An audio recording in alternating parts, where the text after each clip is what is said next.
गणतंत्र दिवस के अवसर पर सभी दिल्ली वासियों को, सभी देशवासियों को ढेर सारी शुभकामनाएं, बहुत बहुत बधाई। पूरा विश्व, पूरा देश और हम सब दिल्ली वासी पिछले 1 वर्ष से कोरोना महामारी से जूझ रहे हैं, संघर्ष कर रहे हैं। यही कारण है कि हमने अपना स्वाधीनता दिवस भी और आज गणतंत्र दिवस भी हम लोग यहाँ पे मना रहे हैं। नहीं तो हम सब लोग बड़े पैमाने पे छत्रसाल स्टेडियम में अपने बच्चों के साथ मनाया करते थे। मैं उम्मीद करता हूं कि इस वर्ष हम सब लोगों को कोरोना की महामारी से छुटकारा मिलेगा। पिछला 1 साल बहुत मुश्किल रहा सबके लिए, लोगों के लिए, सरकारों के लिए। जब हम सब लोग इस महामारी से जूझ रहे थे, दिल्ली वासियों के लिए खासकर ये 1 साल और ज्यादा मुश्किल रहा, क्योंकि दिल्ली ने कोरोना की महामारी का बहुत प्रचंड रूप देखा। 11 नवंबर को दिल्ली में एक दिन में लगभग 8,500 कोरोना के केस आए, जो डेली केस आते हैं। 8,500 केस। कहा जाता है कि विश्व में किसी भी शहर में ये सबसे ज्यादा केस थे। पूरी दुनिया में किसी और देश, किसी और शहर में इतने ज्यादा केस कहीं नहीं आए। दिल्ली में एक दिन में इतने सारे केसेस आने के कई सारे कारण हैं। उन कारणों के बारे में मैं कई पहले भी चर्चा कर चुका हूं। उसके कई सारे कारण हैं। दिल्ली देश की राजधानी है, पूरी दुनिया भर से लोग यहां आते हैं, देश भर से लोग यहां आते हैं। लेकिन अच्छी बात यह रही कि जिस तरह से दिल्ली के लोगों ने और सरकार ने मिलके इसका सामना किया और सफलतापूर्वक सामना किया। अमेरिका का शहर है न्यूयॉर्क। न्यूयॉर्क में अप्रैल के पहले हफ्ते में 6300 केस आए थे। 6300। हमारे यहां 11 नवंबर को आए 8,500 केस। हमसे काफी कम केस थे, 6300 केस न्यूयॉर्क में। लेकिन सोशल मीडिया पे आप लोगों ने वीडियो देखे होंगे कि किस तरह से केवल 6300 केसेस में भी न्यूयॉर्क की सारी हेल्थ सिस्टम कोलैप्स कर गई। वहां पे मरीजों की अस्पतालों के बाहर सड़कों के ऊपर लाइन लगी हुई थी। अस्पताल भरे हुए थे, अस्पतालों में जगह नहीं थी। अस्पतालों के कॉरिडोर में मरीज पड़े हुए थे, वहां पे आईसीयू में जगह नहीं थी वहां पे। और केवल न्यूयॉर्क नहीं, आप दुनिया का, यूरोप का, पूरी दुनिया के अंदर जितने डेवलप्ड कंट्रीज हैं, कोई शहर उठा के देख लीजिए, जहां जहां कोरोना के केसेस ज्यादा हुए वहां पे उनका पूरा हेल्थ सिस्टम कोलैप्स कर गया। लेकिन दिल्ली के अंदर जब 11 नवंबर को सबसे ज्यादा हमारे केस 8,500 केस आए, उस दिन भी दिल्ली के अस्पतालों में 7,000 कोरोना के बेड खाली पड़े हुए थे। हमारे किसी भी अस्पताल के अंदर कॉरिडोर में मरीज नहीं थे। हमारे किसी भी अस्पताल के बाहर सड़कों पे मरीज नहीं थे। हम सब दिल्ली वासियों ने मिलके, दिल्ली सरकार ने मिलके अपनी जो पिछले 5 साल के अंदर दिल्ली की स्वास्थ्य सेवाओं को दुरुस्त किया है, स्ट्रेंथन किया है, हमारे डॉक्टर्स ने, हमारे मेडिकल स्टाफ ने, हमारे पैरामेडिकल स्टाफ ने, हमारे ऑफिसर्स ने मिलके पूरे हेल्थ सिस्टम को जो दुरुस्त किया और कोरोना महामारी के दौरान जिस तरह से अच्छा मैनेजमेंट किया, ये उसी का नतीजा है कि हमारा हेल्थ सिस्टम ऐसी महामारी के दौर में जब सबसे ज्यादा केस दिल्ली के अंदर हो रहे थे, हमारा हेल्थ सिस्टम कोलैप्स नहीं किया और पूरा हम उसको मैनेज करने में कामयाब रहे। इसके लिए मैं अपने सभी ऑफिसर्स को, सभी डॉक्टर्स को, सभी मेडिकल स्टाफ को, सभी कोरोना वॉरियर्स को बहुत बहुत तहे दिल से बधाई देना चाहता हूं, जिस शानदार तरीके से आप सब लोगों ने इस पूरे सिस्टम को मैनेज किया। ये बहुत कठिन दौर था, जब लोगों की नौकरियां चली गई, रोजगार चले गए, दुकानें बंद हो गई, मार्केट बंद हो गए, फैक्ट्रियां बंद हो गई।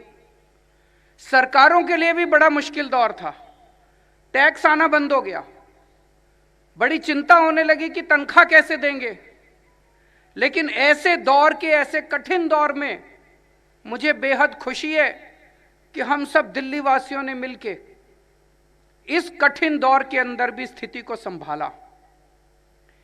हमने न केवल अपनी सारी तनख्वाहें दी, उल्टे ऐसे कठिन दौर के अंदर जब लोगों की रोटी के लाले पड़ रहे थे, लोगों के घर के अंदर चूल्हा जलना मुश्किल हो रहा था, ऐसे समय में दिल्ली सरकार ने येन केन प्रकारेण कहीं से भी व्यवस्था करके पैसे की 1 करोड़ लोगों को, दिल्ली की 2 करोड़ आबादी है, 1 करोड़ लोगों को कोरोना काल में हर महीने सूखा राशन दिया जाता था।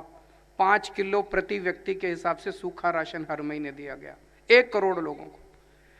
10 लाख लोगों को हर रोज लंच और डिनर की व्यवस्था, रसोई की व्यवस्था की गई, स्कूलों के अंदर रसोई की व्यवस्था की गई। 10 लाख लोगों को रोज खाने की व्यवस्था की गई। हम नहीं चाहते थे कि किसी की भी एक तरफ तक कोरोना की महामारी, कि कहीं ऐसा ना हो कि कोरोना से तो बच जाएं और भूख से मर जाएं। तो दिल्ली सरकार ने उसकी व्यवस्था की। इस वक्त ऑटो, टैक्सी सब चलने बंद हो गए थे। हमने ऑटो और टैक्सी ड्राइवर्स को 5-5 हजार रुपए उनके बैंक अकाउंट के अंदर जमा कराए। लगभग 1,56,000 ऑटो और टैक्सी ड्राइवर्स के बैंक अकाउंट में 5-5 हजार रुपए जमा कराए। पूरे देश में किसी भी राज्य सरकार ने अपने ऑटो और टैक्सी वालों को सुध नहीं ली, दिल्ली सरकार ने अपने ऑटो और टैक्सी वालों को सुध ली।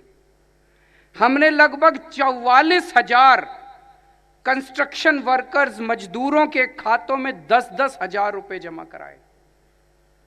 पूरे देश में ऐसा करने वाली अकेली दिल्ली सरकार है जिसने अपने मजदूरों के बैंक अकाउंट के अंदर 10-10 हजार रुपए जमा कराए। पूरे दिल्ली में कहीं पता चला, जहां पता चला कोई मुसीबत में है, किसी को खाने की दिक्कत हो रही है, कहीं पता चला किसी को बीमार है, उस तक दिल्ली सरकार पहुंची, उसके खाने की व्यवस्था की, उसकी दवा दारू की व्यवस्था की। पूरा विश्व जब कोरोना की महामारी से लड़ रहा था, पूरा विश्व जब इसकी दवाई का इंतजार कर रहा था, तब भी हमारे डॉक्टर्स ने पहल करके प्लाज्मा थेरेपी दी दुनिया को। अप्रैल के महीने में दिल्ली के हमारे अस्पतालों के अंदर, खासकर ILBS के अंदर प्लाज्मा थेरेपी के ट्रायल चालू हुए। और मुझे आज कहते हुए बेहद गर्व है अपने डॉक्टर्स के ऊपर कि 2 जुलाई को दुनिया का सबसे पहला प्लाज्मा बैंक दिल्ली के अंदर शुरू किया गया। उसके बाद 2 और प्लाज्मा बैंक बने, LNJP हॉस्पिटल में और GTB हॉस्पिटल में। और आज अभी तक 4,929 लगभग 5,000 लोगों को प्लाज्मा दिया जा चुका है। 5,000 लोगों की प्लाज्मा के जरिए जान बचाई जा चुकी है। जैसा मैंने बताया कि कई सारे डेवलप्ड कंट्रीज के अंदर हम लोगों ने देखा किस तरह से उनके पूरे अस्पतालों के सिस्टम कोलैप्स कर गए। अस्पताल भर गए, ICU भर गए, कॉरिडोर में पेशेंट्स पड़े हुए थे, सड़कों पे पेशेंट्स पड़े हुए थे। तो हमने इसको स्टडी किया कि ऐसा क्यों हो रहा है। तो हमने ये पाया कि जो कोई बीमार होता था उसको अस्पताल ले जाते थे, जो कोई बीमार होता था उसको अस्पताल ले जाते थे। नतीजा ये था कि जो माइल्ड और एसिम्प्टोमेटिक पेशेंट्स थे, जिनमें कोई सिम्टम नहीं थे, जिनमें कम सिम्टम थे, थोड़े बहुत सिम्टम थे, ऐसे पेशेंट से अस्पताल भर जाते थे और सीरियस पेशेंट सड़कों के ऊपर थे। तो दिल्ली के हमारे डॉक्टर्स ने मिलके होम आइसोलेशन का इजाद किया। सबसे पहले होम आइसोलेशन पूरी दुनिया में दिल्ली में इसकी शुरुआत की गई। होम आइसोलेशन में हमने यह तय किया कि जो जो माइल्ड पेशेंट हैं, जो जो एसिम्प्टोमेटिक पेशेंट हैं, जिनको डॉक्टर्स की जरूरत नहीं है, उनका घर में इलाज किया जाएगा। हमारे डॉक्टर्स की टीम उनके घर जाती थी, उनको एक किट दे के आती थी। सबसे पहले दिन जैसी उनकी टेस्ट रिपोर्ट आती है, टेस्ट रिपोर्ट आने के अगले दिन हमारे दिल्ली सरकार के डॉक्टर्स की टीम उनके घर जाती है, उनको किट दे के आती है, सारा सामान दे के आती है, सारा समझा के आती है, उनको एक ऑक्सीमीटर दे के आती है। पूरी दुनिया में यह पहली बार हुआ कि जितने बीमार पेशेंट होम आइसोलेशन में, उनके घर एक ऑक्सीमीटर दे दिया जाता है। और फिर डेली सुबह शाम डेली सुबह शाम एक डॉक्टर उन पेशेंट्स को फोन करके पूछता है, भाई साहब ठीक ठाक हैं, कोई तकलीफ तो नहीं है, ऑक्सीजन नापो, कितनी आई ऑक्सीजन। अगर उसकी ऑक्सीजन कम हो तो तुरंत एम्बुलेंस भेज के उसको अस्पताल के अंदर शिफ्ट कर दिया जाता है।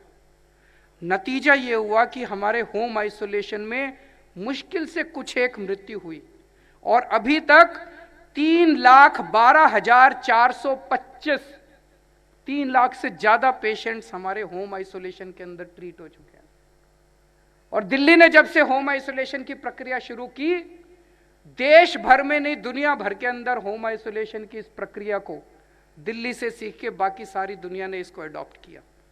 आप सोच के देखिए, अगर ये होम आइसोलेशन हम लोग शुरू नहीं करते, हमारे डॉक्टर्स शुरू नहीं करते, ये 3,12,000 पेशेंट्स हमारे हॉस्पिटल्स में जाते और हॉस्पिटल्स के अंदर बेड्स मिलने वाले नहीं थे, बेड्स की कमी पड़ जाती। तो जो मैंने बताया 11 नवंबर को जब 8,500 केसेस आए हमारे दिल्ली में और 7,000 बेड खाली पड़े हुए थे, वो इसी वजह से पड़े हुए थे क्योंकि हमारा मैनेजमेंट बहुत शानदार था। अगर ये मैनेजमेंट हमारे ऑफिसर्स और डॉक्टर्स मिलकर अच्छा नहीं करते तो हमारी भी वही हालत होती जो पश्चिम के कई सारे अन्य देशों की हुई। हमने ना केवल होम आइसोलेशन अच्छा किया, अपने अस्पतालों के अंदर भी मरीजों के ट्रीटमेंट का बहुत अच्छा इंतजाम किया। इसमें प्राइवेट हॉस्पिटल्स और सरकारी हॉस्पिटल्स ने मिलके एक टीम की तरह, हमने उसमें यह नहीं किया तुम तो प्राइवेट हो हम तो गवर्नमेंट हैं, सबने मिलके एक टीम की तरह दिल्ली के लोगों की सेवा की। हमने ये देखा कि हमने दूसरों से सीखा, दूसरे शहरों में, दुनिया के दूसरे शहरों में, अपने देश के दूसरे शहरों में किस तरह की दिक्कत आ रही है।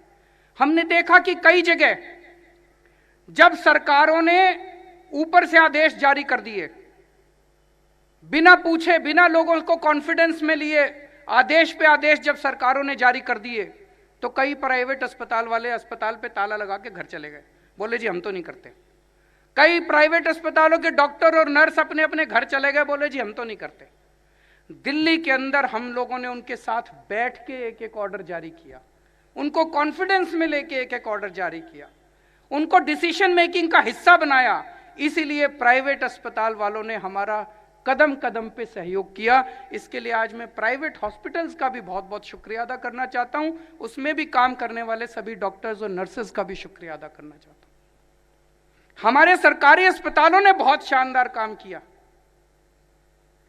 मैं तो उनका मुख्यमंत्री हूं, मैं अगर कहूं कि उन्होंने अच्छा काम किया तो यकीन नहीं होगा। लेकिन हमारे जीटीबी हॉस्पिटल में उत्तराखंड के एक पूर्व मंत्री राजेंद्र सिंह भंडारी जी इलाज कराने के लिए आए। उत्तराखंड से पूर्व मंत्री उनके हमारे जीटीबी हॉस्पिटल में इलाज कराने के लिए आए और जाते समय वो इतनी दुआएं और इतना आशीर्वाद डॉक्टर्स और नर्सेस को दे के गए और मेरे लिए मैसेज छोड़ के गए कि मुख्यमंत्री जी को बोलना कि आपके डॉक्टर्स और नर्सेस बहुत अच्छे हैं। इससे बड़ा सर्टिफिकेट हमारे लिए नहीं हो सकता। हमारे कोरोना वॉरियर्स ने इस दौरान बहुत शानदार काम किया, लेकिन ये ऐसी महामारी थी जिसमें सबका दिल धक धक करता है। अगर मुझे हो गई तो क्या होगा, अगर मेरे को कुछ हो गया तो क्या होगा, अगर मेरी मौत हो गई तो क्या होगा, मेरे बाद मेरे परिवार का क्या होगा। तो कोरोना वॉरियर्स के दिल में भी ये धक धक तो थी। सबको अपनी जिंदगी प्यारी है, सबको अपना परिवार भी प्यारा है, लेकिन हमारे कोरोना वॉरियर्स ने अपनी जान की बाजी लगा के लोगों की सेवा की, और जिम्मेदार सरकार होने के नाते और हमारे पूरे समाज ने मिलकर कोरोना वॉरियर्स को एक तरह से सपोर्ट करने के लिए एक अलग किस्म की स्कीम निकाली कि अगर किसी कोरोना वॉरियर को लोगों की सेवा करते हुए, चाहे वो पुलिस में काम करते हों, चाहे वो अस्पताल में काम करते हों, चाहे वो सफाई कर्मचारी का काम करते हों, जो भी कोरोना सिविल डिफेंस वॉलंटियर का काम करते हों, जो भी हमारे कोरोना वॉरियर्स अगर लोगों की सेवा करते हुए, कोरोना की ड्यूटी करते हुए उनको कोरोना हो जाता है और भगवान ना करे उनकी कोरोना की वजह से उनकी मौत हो जाती है, तो सरकार उनके परिवार को 1 करोड़ रुपए का सहयोग राशि देगी। इस दौरान 9 ऐसे लोगों की कोरोना वॉरियर्स की मौत हुई और सरकार ने उन 9 लोगों को, कोरोना वॉरियर्स को 1-1 करोड़ रुपए की, मैं खुद उनके घर गया, उनके परिवार के लोगों से मिला और उनके लोगों को हमने 1-1 करोड़ रुपए की सम्मान सहयोग राशि दी।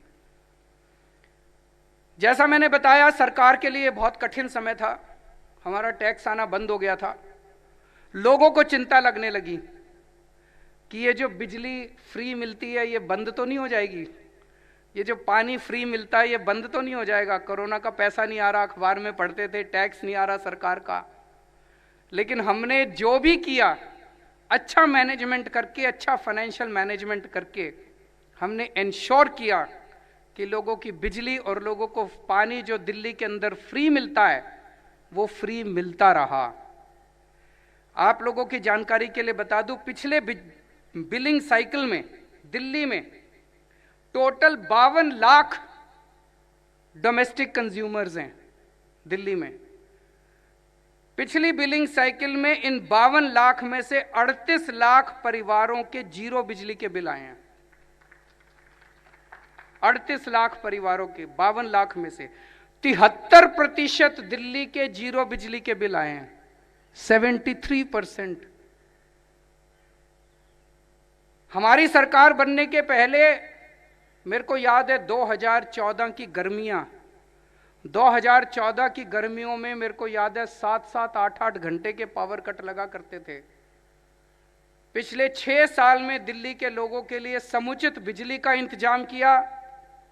जितने खराब ट्रांसफार्मर थे, केबल थे, सब बदले, खड़े होके बदलवाए। आज दिल्ली के लोगों को 24 घंटे बिजली मिलती है और फ्री बिजली मिलती है। ये दुनिया के 8वें अजूबे जैसा है। फ्री बिजली मिलती है, 24 घंटे बिजली मिलती है। ऐसे कई राज्य हैं देश में जो अपनी बिजली बनाते हैं। दिल्ली तो अपनी बिजली भी नहीं बनाती। हम बाहर से दूसरे राज्यों से बिजली खरीदते हैं, महंगी बिजली खरीदते हैं, फिर भी अपने लोगों के लिए 24 घंटे बिजली का इंतजाम कर दिया और फ्री बिजली दे दी। ऐसे कितने राज्य देश के अंदर जो अपनी बिजली बनाते हैं, फिर भी उनके यहाँ इतने पावर कट लगते हैं, फिर भी उनके पास बिजली की कमी है, फिर भी उनके यहाँ बिजली इतनी महंगी है। पिछली बिलिंग साइकिल में दिल्ली में 25 लाख पानी के डोमेस्टिक उपभोक्ता हैं, जिसमें से 14 लाख लोगों के पानी के जीरो बिजली पानी के बिल आए हैं। लगभग 56% लोगों के दिल्ली में पानी के बिल जीरो आए हैं। अब हमारा पानी विभाग, उनके साथ मेरी कई मीटिंग्स हो चुकी हैं, पूरी मुस्तैदी के साथ हमारा जल बोर्ड काम कर रहा है और उन्होंने पूरा खाका तैयार किया है कि जैसे दिल्ली में बिजली का 24 घंटे इंतजाम किया है, अब पानी का भी 24 घंटे इंतजाम करना है। और आने वाले सालों के अंदर हम अपना ये लक्ष्य पूरा करेंगे जब हम दिल्ली के लोगों को 24 घंटे पानी देंगे और जो जैसा मैंने बताया 56% लोगों को 0 पानी का बिल मिल रहा है। यही चमत्कार जो बिजली के क्षेत्र में हुआ वही चमत्कार पानी के क्षेत्र में होगा। 24 घंटे पानी मिलेगा और फ्री पानी मिलेगा। कुछ साल पहले हम लोगों ने अपने जांबाज पुलिस वालों के लिए, अपने जांबाज सैनिकों के लिए, अपने जांबाज फायर सर्विस के जवानों के लिए एक योजना चालू की थी। हमारे दिल्ली पुलिस के जवान अपनी जान की बाजी लगा के हम दिल्ली वालों की रक्षा करते हैं। इतनी कठिन परिस्थितियों के अंदर मुझे बताया गया कई पुलिस में लोगों की कमी है। कई पुलिस वाले तो लगातार बिना सोए 24 घंटे 36 घंटे की ड्यूटी करते हैं और ऐसे कई मौके आते हैं जब उनको अपनी जान की बाजी लगानी पड़ती है हम लोगों की रक्षा करने के लिए।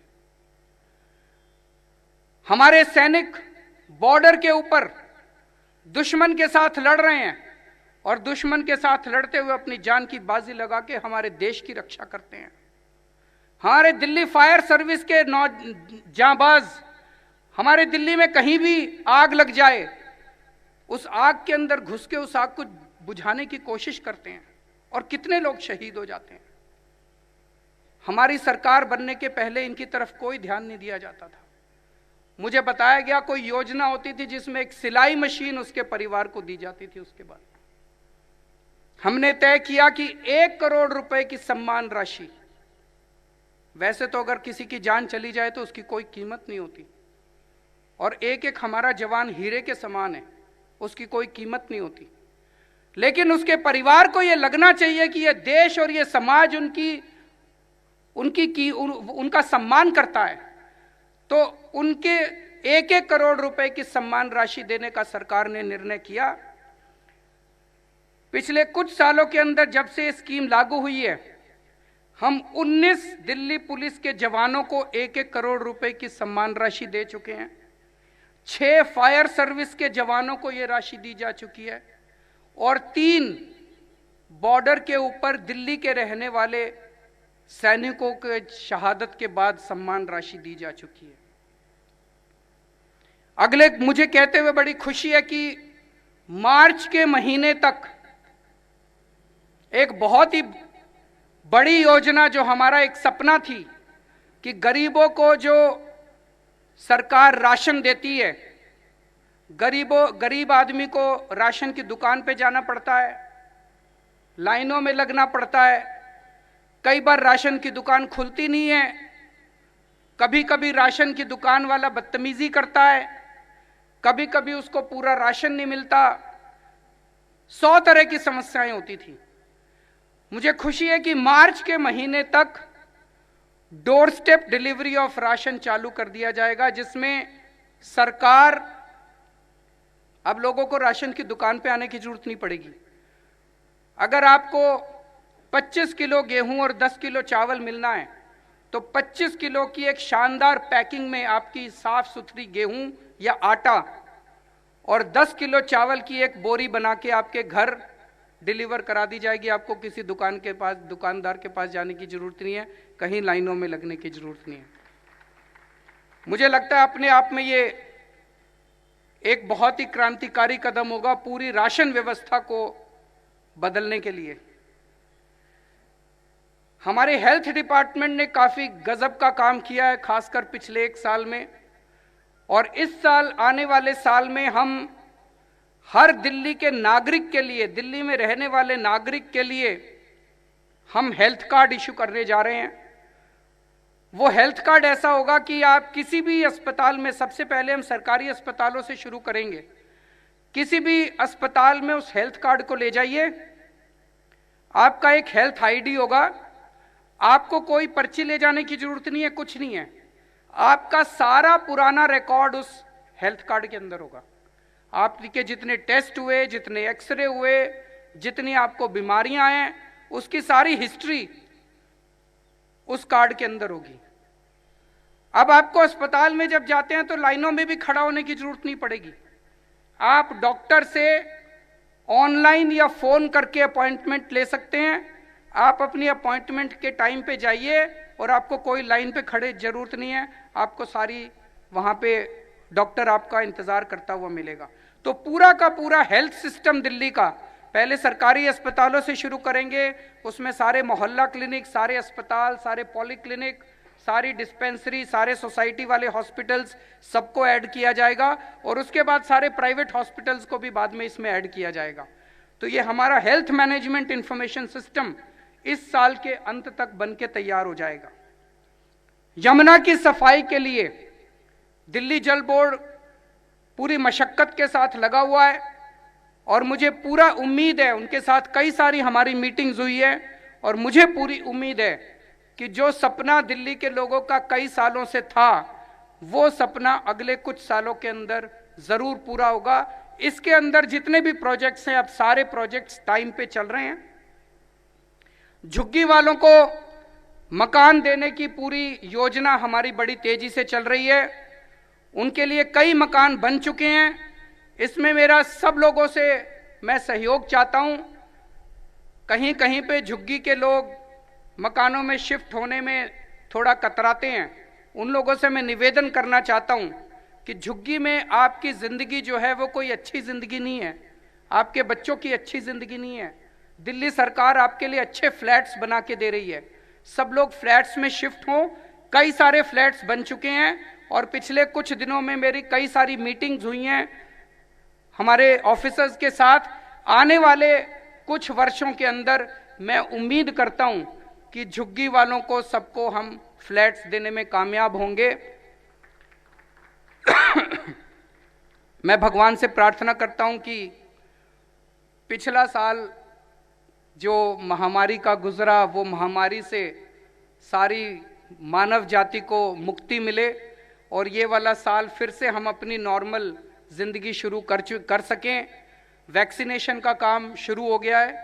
मैं उम्मीद करता हूं इस वैक्सीन के आने से अब कोरोना की महामारी से हम सब लोगों को मुक्ति मिलेगी और फिर से जिंदगी पटरी पे आएगी और फिर से हम सब लोग अपने परिवार के लिए, देश के लिए, दिल्ली के लिए पूरी मुस्तैदी के साथ काम कर सकेंगे। जय हिंद।